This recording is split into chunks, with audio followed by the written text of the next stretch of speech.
अच्छा, इतना लंबा लॉकडाउन चला, तकरीबन 2.5 महीने, 76 दिन का लॉकडाउन था जब तक के। मुझे एक ऐसा वाक़या बताइए जहां आपका ऐसा दिल दहल गया हो, जहां ऐसे गरीब आपको परिस्थिति के लोग मिले हो, जिनके पास खाने को अनाज नहीं था, चाहे 1 दिन से भूखे हो या 2 दिन से भूखे हो, और वो आपके सामने एकदम ऐसे उनके चेहरे के एक्सप्रेशन जो हो एकदम मायूसी की तरह हो, ऐसा आपको कहीं नज़र आया कहीं? बहुत सारी जगह है, लेकिन मैं 1-2 उदाहरण आपके सामने रखना चाहूँगी। अलीम नगर है यहाँ पर, कब्रिस्तान फाटक गेट के सामने एक खाला थे और वो एजेड थे, 55-60 करीबन उनकी एज होंगी। उनके घर पे ना ही शोहर है, ना ही बेटा है, ना ही बेटी है, ना ही कोई कमाई का जरिया है, ना ही कोई खिलाने वाला है। जब मैं वहाँ पे गई, एक छोटी सी रूम थी और वो रूम के अंदर वो बैठी थी और मैंने उनको सलाम किया और उनको पूछा कि खाला आपको राशन चाहिए, तो उन्होंने मुझसे यानी रोंगटे खड़े हो रहे मेरे। अभी फ़िलहाल मैं जब आपको बता रही हूँ ये चीज़ कि वो रोने लग गई और रोकर डायरेक्ट मेरे गले आकर लग गई और कहने लगी कि बेटा आप हो कौन। नमस्कार, TNN 24 न्यूज़ में फिर एक बार आपका स्वागत है। मैं हूं रियाज शेख। जैसा कि आप जानते हैं कि हम पूरे भारतवर्ष में जहां लॉकडाउन के कारण महामारी देखी गई है, कोरोना वायरस को लेकर महामारी देखी गई है उन गरीब लोगों के घरों पे जिनके घरों पे अनाज नहीं था, राशन नहीं था, लेकिन समाज में कुछ ऐसे लोग हैं जिन्होंने अपनी हिम्मत और दिलेरी को दिखाते हुए सामने आए, और कई ऐसे गरीब लोग हैं भारत के अंदर जिन्हें ज़रूरतमंद को अनाज पहुंचाया, राशन पहुंचाया। उसमें से एक है हमारे साथ नजमुन सहर मैम है हमारे साथ में, जिन्होंने काफ़ी इन गरीब लोगों के साथ में कंधे से कंधा लगाकर उनका साथ दिया और उनको पूरी मदद की। मैं आपको बता दूं कि हम आज अमरावती में हैं, सहर बहुउद्देश्य संस्था अमरावती में है, जो आज हम आपको अपडेट दे रहे हैं TNN 24 न्यूज़ चैनल की ओर से। वो अमरावती से हैं और कहीं ना कहीं हम आपको अमरावती के भी अपडेट दिखाते रहेंगे, उन शूरवीरों के अपडेट देते रहेंगे, उन रियल हीरो के अपडेट देते रहेंगे जिन्होंने वाकई में गरीबों की मदद की और उन्हें सहायता दिया। तो बने रहिए मेरे साथ और देखते रहिए TNN 24 न्यूज़। चलिए आगे बढ़ते हैं। कुछ सवालों को लेकर हमारे साथ है नजमुन सहर जी मैडम है, उनसे हम कुछ बात करते हैं। आपका TNN 24 न्यूज़ में बहुत बहुत स्वागत है। बहुत बहुत जज़ाकल्लाह रियाज भाई। क्या महसूस हुआ है आपको इस लॉकडाउन में, जिन लोगों के पास में अनाज नहीं था, जो गरीब थे, जिनके धंधे बिजनेस बंद थे, वो क्या आपको कैसा महसूस हुआ? किस तरह आपने इन लोगों की मदद की है? जी, इसकी मैं शुरुआत बताना चाहूँगी आपको। मेरे साथ में एक लड़की थी जिसने 8 साल पहले मोमिन हुई है वो बच्ची, और वो मेरे घर पर आई। लॉकडाउन हफ्ता हुआ था करीबन।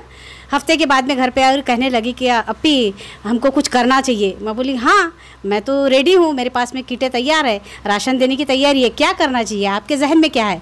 तो कहने लगी अपी मेरे भी जहन में यही बात थी कि हम लोगों को राशन देकर आते करके।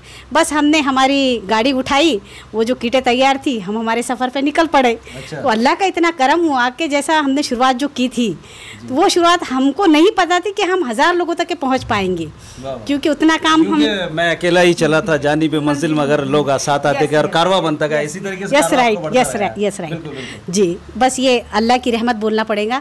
अल्लाह ने जो सहारा दिया, अल्लाह ने हम लोगों को इनके लिए सहारा बनाया, क्योंकि हम अकेले कुछ नहीं कर पाते और हम मोमिन हैं। इसलिए मैं एक चीज़ बोलना चाहूँगी कि खुदा के मर्ज़ी के बगैर जब पत्ता नहीं हिलता, तो खुदा के मर्ज़ी के बगैर मैं काम कैसे कर पाती। गरीब लोगों की मदद किया, उनके घरों पर जाके अनाज दिया, या घर पे यहाँ आपकी संस्था में बुलाकर आपने अनाज दिया, ये किस तरीके से आपने मदद किया? और इसमें आपके साथ कौन कौन इन्वॉल्व थे? किन लोगों ने आपकी भी मदद किया? हमारे पास में पहले से 2000 लोगों का डाटा है, क्योंकि मैं काउंसलिंग करती हूँ। मियाँ बीवी के जो झगड़ों के केसेस रहते हैं ना, वो लेती हूँ, तो उसके थ्रू मेरे पास में डाटा है, आप चाहे तो देख सकते हैं।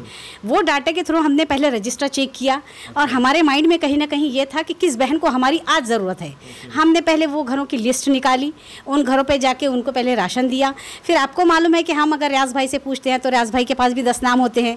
रियाज भाई ने बताया कि बाजी ये ज़रूरतमंद है। आप कोरोना वायरस एक जानलेवा बीमारी है, आप भी स्वस्थ रहें और अपने परिवार को भी स्वस्थ रखें। आपसे विनती है कि आप अपने घरों में रहें, घरों से बाहर ना निकले। TNN 24 न्यूज़ की ओर से जनहित में जारी इनकी भी हेल्प करिए। ऐसा करते करते हम आज तक के करीबन 1000 लोगों तक के पहुँचे। अमरावती में किन एरियो में आपने डिस्ट्रीब्यूशन किया है? जी, अमरावती में जैसा कि आज़ाद नगर हो गया, सुफियान नगर हो गया, जमील कॉलोनी है, छाया नगर है, अस्मा कॉलोनी है, ख्वाजा नगर है, महबूब नगर है, महाजनपुरा है, न्यू हनुमान नगर है, पैराडाइज कॉलोनी है। मैं आपको नाम गिनवाने अगर लगूँ तो हर एरिया के 10-10, 20-20, यानी जहाँ जहाँ मुझे लगा कि हम यहाँ जा सकते, इनकी मदद कर सकते, कुछ देहात की भी। अच्छा, इतना लंबा लॉकडाउन चला, तकरीबन 2.5 महीने, 76 दिन का लॉकडाउन था जब तक के।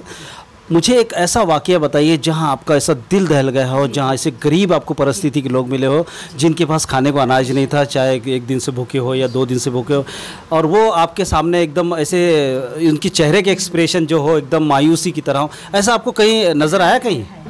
बहुत सारी जगह है, लेकिन मैं एक दो उदाहरण आपके सामने रखना चाहूँगी।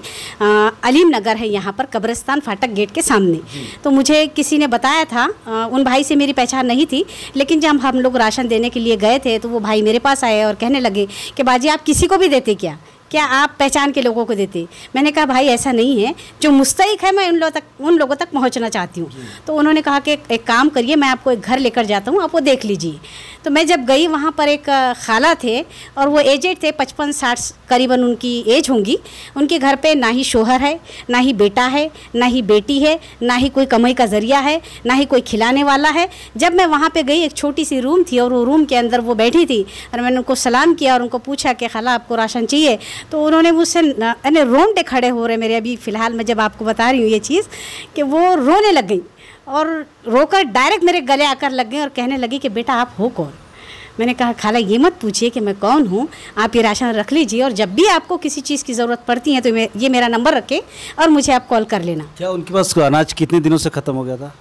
करीबन हफ्ते भर से नहीं था। मोहल्ले पड़ोस वाले जो भी 1 रोटी 2 रोटी देते वो खाकर गुजारा कर रही थी। और सरकार की तरफ से कोई सहायता? नहीं, कुछ नहीं मिला था उनको, यहाँ तक कि कंट्रोल भी नहीं मिला था और लाने वाला कोई नहीं था, इसलिए कंट्रोल में लाइनें लगानी पड़ रही। वहाँ भी ऐसा होता है कि पहचान के जो लोग हैं तो उनको पहले दिया जाता, जिसका कोई नहीं है आज उसका तो कोई साथ भी नहीं देने को आता सामने। बिल्कुल सही कि जिसका कोई नहीं उसका तो खुदा होता है यारो। दोस्तों मैं आपको एक बात और बताता चलूँ कि हमारे देश में ऐसे कई गरीब लोग हैं जिनके यहाँ आज भी अनाज नहीं होता है, राशन नहीं होता है और किसी तरीके से बस दिन पास होते रहता है। और कई लोग ऐसे हैं जिनके घर में वाकई में अनाज नहीं होता है, 1 टाइम पकाते हैं, 2 टाइम खाते हैं। और इस लॉकडाउन के चलते अगर आपने देखा होगा कि ऐसे कई मामले हमारे सामने हैं जहां वाकई में उनके घर एक तो अनाज नहीं होने के कारण या राशन नहीं होने के कारण या फिर पूरी तरह से पैसा नहीं होने के कारण। लेकिन कुछ लोग ऐसे भी होते हैं, इज़्ज़तदार के गरीब ज़रूर होते हैं, लेकिन उनका कहीं ना कहीं ज़मीर जागा हुआ होता है, वो किसी के सामने हाथ नहीं फैलाते। लेकिन ज़रूरत हमें है जो उन लोगों को ढूंढ के निकाले जिन्हें वाकई में ज़रूरत होती है। तो हम आज, मैंने आपको कहा है कि हम आज अमरावती में हैं, पैराडाइज कॉलोनी में नजवा मैडम की यहाँ हैं और उनसे हमने सारी बातें की है। तो इसी तरीके से आगे भी वीडियो देखते रहिए और बनी रहिए मेरे साथ और देखते रहिए TNN 24 news. Cameraman Sanjay Tiwari के साथ रियाज शेख, अमरावती।